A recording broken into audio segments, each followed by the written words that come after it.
चलिए अब खबरें विस्तार से। सबसे पहले बात नवरात्र की। नवरात्र के 5वें दिन आज मां स्कंद माता की आराधना हो रही है। भोपाल में भी कोरोना गाइडलाइन के साथ भक्त मंदिरों में विधि विधान से पूजा अर्चना कर रहे हैं।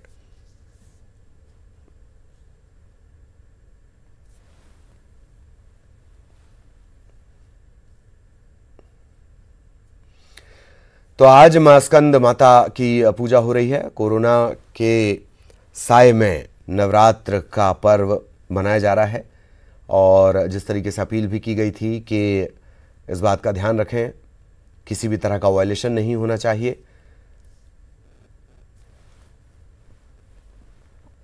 कोरोना गाइडलाइन का पालन करते हुए भक्त पहुंच रहे हैं। हालांकि कुछ भक्त ऐसे भी हैं जो ध्यान नहीं रख रहे हैं, उन्हें भी ये ध्यान रखना चाहिए। जितेंद्र हमारे सहयोगी इस वक्त हमारे साथ जुड़े हुए हैं। जितेंद्र, पूरी जानकारी विस्तार से, कहाँ इस वक्त हैं, कहाँ के दर्शन आप हमारे दर्शकों को करवाने जा रहे हैं, ये भी जानकारी दें जितेंद्र। बिल्कुल। अब आप देख सकते हैं भोपाल की कर्फ्यू वाली माता के मंदिर पर मां स्कंद माता के रूप में आज मां का श्रृंगार किया गया है। तो आप देखिए यहाँ पर भक्तों की संख्या लगातार बढ़ती ही जा रही है और आज 5वां दिन है। जिस तरह से लोग यहाँ पहुँच रहे हैं, व्रत रख रहे हैं और जिस माता रानी का जो स्वरूप होता है, जो श्रृंगार होता है, उसे अपनी इच्छा अनुसार यहाँ पर चढ़ावा कर रहे हैं। तो कह सकते हैं कि माँ का जो विशाल स्वरूप है यहाँ पर हर दिन अलग अलग श्रृंगार किया जाता है। आज स्कंद माता का 5वां दिन है, तो उनके हिसाब से उनको जिस तरह से माता को श्रृंगार की सामग्री चढ़ती हैं, वो सारी चीज़ों को लेकर भक्त यहाँ पहुँच रहे हैं। तो लगातार शहर के तमाम जो मंदिर हैं, आसपास के जितने भी मंदिर हैं, धार्मिक स्थल हैं, यहाँ पर लगातार भीड़ बढ़ती जा रही है। और अगर बात करें तो इसी बीच कोरोना संक्रमण को भी लोग मात दे रहे हैं और इन सारी चीज़ों को लगातार उसका सोशल डिस्टेंसिंग के भी पालन करते हुए लोग अपने धर्म के प्रति लगातार आस्था बनाए हुए हैं। जी ललित। और आज चूंकि स्कंद माता की आराधना हो रही है, धीरे धीरे जो नवरात्र है माता की भक्ति चरम पर पहुंचेगी। अब जो विशेष अनुष्ठान होते हैं वो भी होने शुरू हो जाएंगे। हालांकि इकट्ठे होने पर पाबंदियां हैं। क्या भंडारे जैसी जो व्यवस्थाएं होती थी, प्रसादी जैसी व्यवस्थाएं होती थी, इन पर अभी रोक है या इस तरह के आयोजन होंगे जितेंद्र? देखिए ललित, प्रशासन ने तकरीबन 100 लोगों की व्यवस्था कर दी गई है। तो जो धार्मिक स्थल इनमें अष्टमी पर जिस तरह से भंडारे होते हैं और कन्या पूजन होता है, इन सारी चीज़ों की व्यवस्था समिति को करना होगी, मगर सारी चीज़ों का डिस्टेंस के साथ पालन करना होगा और नियमों का पालन करना होगा। तो कह सकते हैं कि अब सिर्फ अष्टमी को ही एक महा अनुष्ठान किया जाएगा। लोग अष्टमी पूजा के लिए पहुँचते हैं, कुछ लोग नवमी को मानते हैं। तो कह सकते हैं दोनों दिनों के लिए बहुत ही कम दिन बचे हैं और लोग उन सारी चीज़ों की तैयारी में जुट गए हैं। हालाँकि एक सबसे बड़ी बात ये, जो धार्मिक पंडालों पर पहले जागरण जगराता हुआ करते थे, कहीं ना कहीं उसकी अभी परमिशन नहीं है। इसके चलते कहीं ना कहीं भक्तों को माता की जो जागरण है, माता की जो भक्ति है, उसमें कहीं ना कहीं कुछ कमी महसूस होगी। चलिए, बहुत बहुत शुक्रिया जितेंद्र आपका इस तमाम जानकारी के लिए। लेकिन आप हमारे साथ बने रहें, एक और अहम खबर पर हम चर्चा करेंगे और फिर दर्शकों को आप जानकारी दीजिएगा। और वो खबर सियासत से है। शिवराज और सिंधिया के ताबड़तोड़ दौरे हैं। सीएम शिवराज आज भी कई जगह जनसभाएं करने वाले हैं। मलहरा है, सुर्खी है, सिहोरा है, यहाँ पर जनसभा होगी। ज्योतिरादित्य सिंधिया भी दौरे करेंगे। पोहरी, जौरा, सुमावली, यहाँ पर ज्योतिरादित्य सिंधिया की सभा है। यूपी के मंत्री मुन्ना लाल दिमनी वो भी दौरे पर हैं और वो भी कई जगहों पर सभाओं में हिस्सा लेंगे।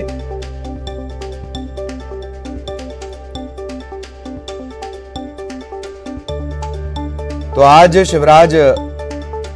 सीएम शिवराज और सांसद ज्योतिरादित्य सिंधिया, इनके ताबड़तोड़ दौरे। और खास बात ये कि यूपी के जो मंत्री हैं वो भी दिमनी के दौरे पर रहने वाले हैं। विधानसभा क्षेत्रों पर जाति विशेष, व्यक्ति विशेष का प्रभाव देखते हुए सामाजिक व्यवस्था विशेष, ये भी एक महत्वपूर्ण है। इन्हें देखते हुए प्रचार की रणनीति और इसी के मद्देनजर यूपी के जो मंत्री हैं वो भी आज दिमनी पहुंचेंगे, सभा को संबोधित करेंगे। ज्योतिरादित्य सिंधिया भी दौरे करेंगे। सीएम शिवराज भी लगातार दौरे कर रहे हैं। जितेंद्र लगातार हमारे साथ बने हुए हैं, सीधा आपको भोपाल लिए चलेंगे। जितेंद्र, ताबड़तोड़ दौरे और यूपी के भी मंत्री अब मदद के लिए उतरेंगे बीजेपी की।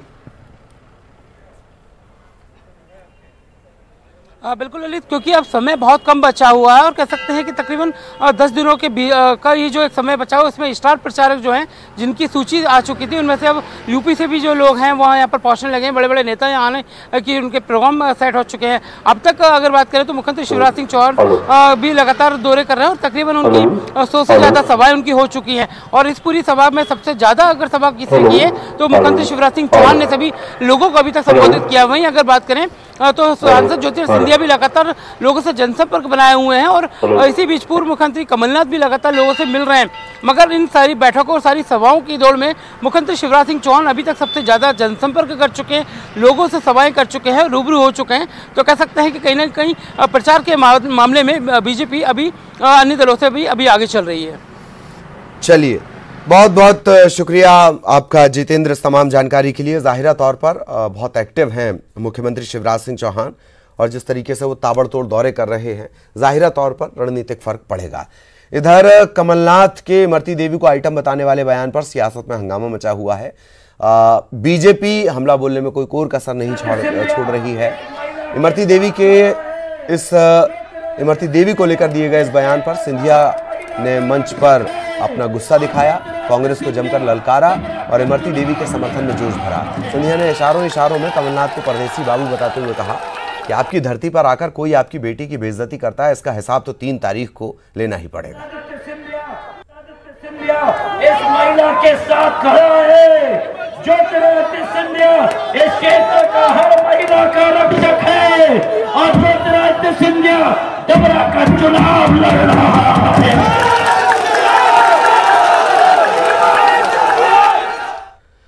और कमलनाथ के बयान पर सीएम शिवराज ने भी सवाल खड़े किए। सीएम ने कहा कि कमलनाथ को सीधे सीधे माफी मांगने में क्या दिक्कत है, क्या वो इमरती देवी का नाम नहीं जानते हैं।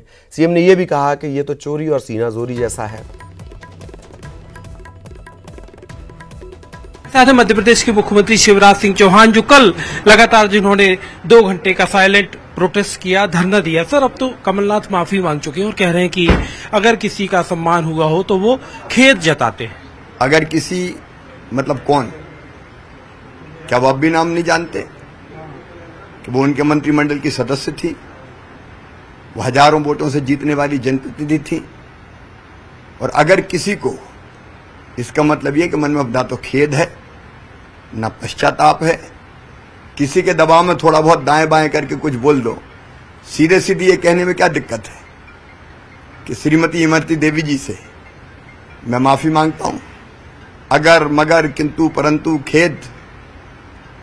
अब ये तो चोरी और सीना जोरी है, माफी मांगना थोड़ी हुआ। तो ये तो चोरी है और सीना जोरी है। शिवराज सिंह चौहान का कहना है कि कमलनाथ ने जो माफी मांगी है वो माफी काफी नहीं है। Manoj Sharma, Bhopal, news 18 India. और कमलनाथ के बयान पर राहुल गांधी की प्रतिक्रिया को लेकर बीजेपी हमलावर हो गई है। बीजेपी की तरफ से अब कांग्रेस को घेरा जा रहा है। बीजेपी ने कहा कि कमलनाथ ने राहुल गांधी का मजाक उड़ाया है। कांग्रेस तय करे कि राहुल गांधी बड़े हैं या Kamal Nath.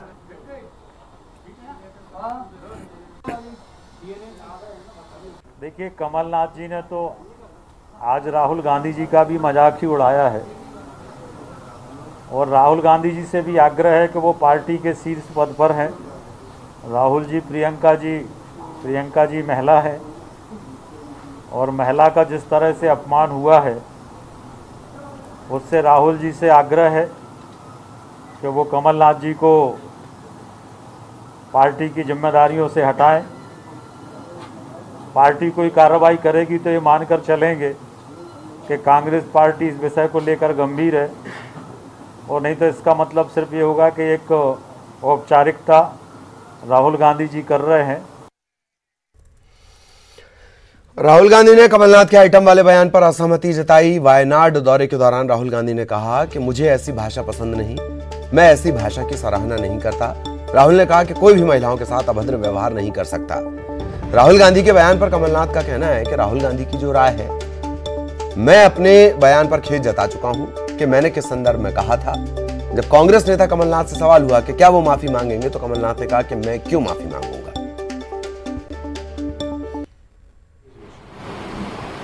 And I don't appreciate it.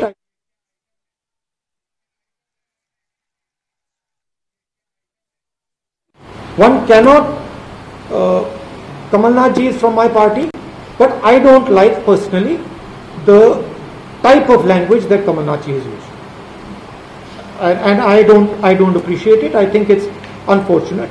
अब वो राहुल जी की राय है और उनको जो समझाया गया कि किस संदर्भ में मैंने ये कहा था, मैंने तो साफ कर दिया मैं किस संदर्भ में कहा था, इसमें और कहने की आवश्यकता नहीं है। सर, क्या कमलनाथ जी आप माफी मांगेंगे इमरती देवी से? हम मैं क्यों माफी मांगूंगा? मैंने तो कह दिया कि मेरा लक्ष्य नहीं था किसी का अपमानित करना। अगर कोई अपमानित इससे एहसास करता है तो मुझे खेद है, ये तो कल मैंने कह दिया। लेकिन राहुल गांधी बोल रहे हैं, कमलनाथ शिवराज जी कह रहे हैं कि माफी मांगिए, माफी मांगनी चाहिए। ये शिवराज सिंह जी जनता के बीच में जाए और माफी मांगे। मैंने तो खेद व्यक्त कर दिया है। लेकिन सर राहुल गांधी नाराज हो रहे हैं इसके बाद सर, आपको क्यों चिंता है? चलो इधर खाद्य और नागरिक आपूर्ति मंत्री और अनूपपुर विधानसभा क्षेत्र से भाजपा के प्रत्याशी बिसाहूलाल सिंह के खिलाफ कोतवाली अनूपपुर में आपराधिक मामला दर्ज हुआ है। आईपीसी की धारा 249, 506 के तहत यह मामला दर्ज हुआ है। कांग्रेस प्रत्याशी विश्वनाथ सिंह कुंजाम की पत्नी राजवती सिंह कुंजाम की शिकायत के बाद यह मामला दर्ज हुआ है। कल बिसाहूलाल ने मीडिया से बात करते हुए आपत्तिजनक जो शब्द कहे थे, उसके बाद कल उन्होंने माफी भी मांगी।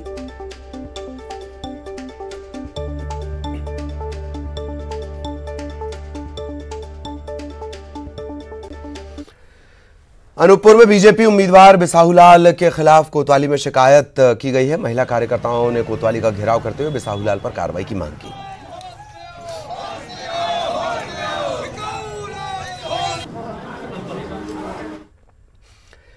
प्रदेश के पर्यटन और अध्यात्म मंत्री उषा ठाकुर ने विवादित बयान दिया। उन्होंने कहा कि मदरसे में कट्टर आतंकवादी पनपते हैं। उषा ठाकुर ने कहा कि राष्ट्र हित में बाधक इन मदरसों को बंद किया जाना चाहिए, साथ ही मध्याह्न भोजन भी बंद किया जाना चाहिए। उन्होंने बंगाली बस्ती को लेकर भी कठोर कार्रवाई की बात कही है और कांग्रेस ने इस बयान को गैर जिम्मेदाराना बताया है।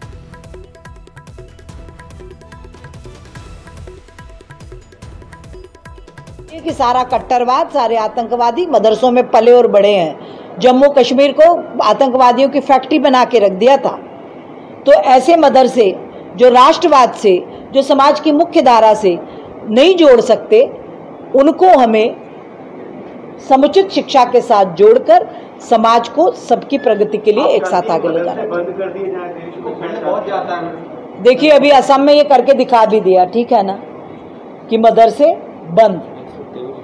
राष्ट्रवाद के बाधा जो भी डालेगा, ऐसी सारी चीजें राष्ट्र हित में बंद होनी चाहिए। देखिए मुझे लगता है कि उषा ठाकुर जी की जो जानकारियां और ज्ञान है वो अधूरा है और इस तरह के बयान देने के पहले उनकी पार्टी की जो केंद्रीय कैबिनेट है उसके अंदर जो मंत्री हैं cabinet minister R K. Singh ji, उनके द्वारा केंद्र शासन और अदालत को दिए गए एफिडेविट के बारे में उन्हें जानकारी जरूर लेना चाहिए।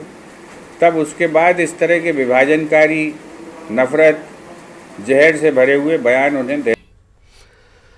ब्रेक के बाद आपका स्वागत है। शिवराज सरकार ने प्रदेश के लाखों सरकारी कर्मचारियों के लिए कोरोना काल में राहत दी है। शिवराज सरकार ने 7वें वेतनमान की तीसरी किश्त सरकार देने जा रही है। राज्य सरकार ने 7वें वेतनमान की तीसरी किश्त दीपावली से पहले ही देने का फैसला किया है।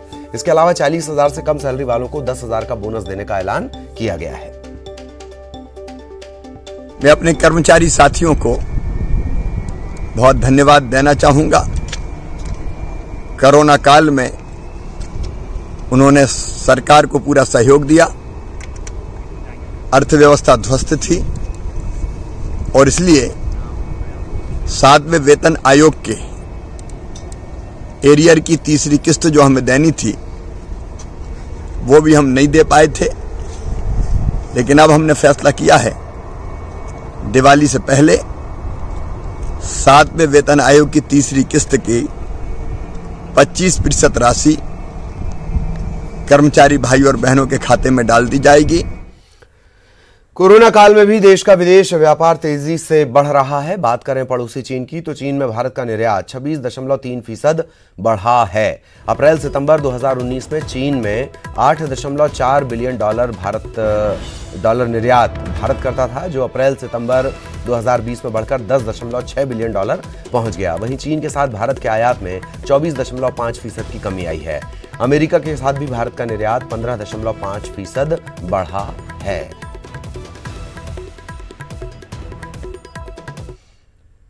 अमेरिकी टेक्नोलॉजी फर्म क्वालकॉम के साथ मिलकर रिलायंस जियो ने अमेरिका में अपना 5G टेक्नोलॉजी का सफल परीक्षण किया है। अमेरिका के सैन डिएगो में हुए एक वर्चुअल इवेंट में यह घोषणा की गई। रिलायंस जियो के प्रेसिडेंट मैथ्यू ओमान ने क्वालकॉम इवेंट से कहा कि क्वालकॉम और रिलायंस की सब्सिडियरी कंपनी रेडिसिस के साथ मिलकर हम 5G तकनीक पर काम कर रहे हैं ताकि भारत में इसे जल्द लॉन्च किया जा सके। आने वाले दिनों में भारत में यूजर्स 1 Gbps तक की स्पीड का लुत्फ उठा पाएंगे। करीब 3 महीने पहले ही 15 जुलाई को रिलायंस इंडस्ट्रीज की आम सभा में मुकेश अंबानी ने 5G टेक्नोलॉजी के ईजाद की घोषणा की थी। घरेलू संसाधनों का इस्तेमाल कर विकसित की गई इस तकनीक को देश को सौंपते हुए अंबानी ने कहा कि 5G स्पेक्ट्रम उपलब्ध होते ही रिलायंस जियो 5G तकनीक की टेस्टिंग के लिए तैयार है और 5G तकनीक की सफल टेस्टिंग के बाद इस तकनीक के निर्यात पर रिलायंस जोर देगा। भारत में अब तक 5G तकनीक की टेस्टिंग के लिए स्पेक्ट्रम उपलब्ध नहीं हो पाया है। अमेरिका में रिलायंस जियो की 5G तकनीक का सफल परीक्षण कर लिया गया। तकनीक ने पूरी तरह से सभी पैरामीटर्स पर अपने आप को बेहतरीन साबित किया है। क्वालकॉम के वरिष्ठ उपाध्यक्ष दुर्गा मल्लदी ने कहा कि हम जियो के साथ मिलकर कई तरह के सॉल्यूशन तैयार कर रहे हैं।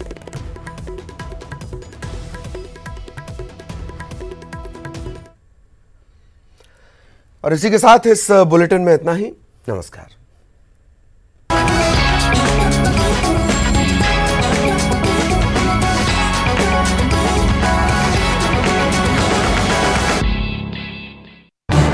इस न्यूज हेडलाइंस के प्रायोजक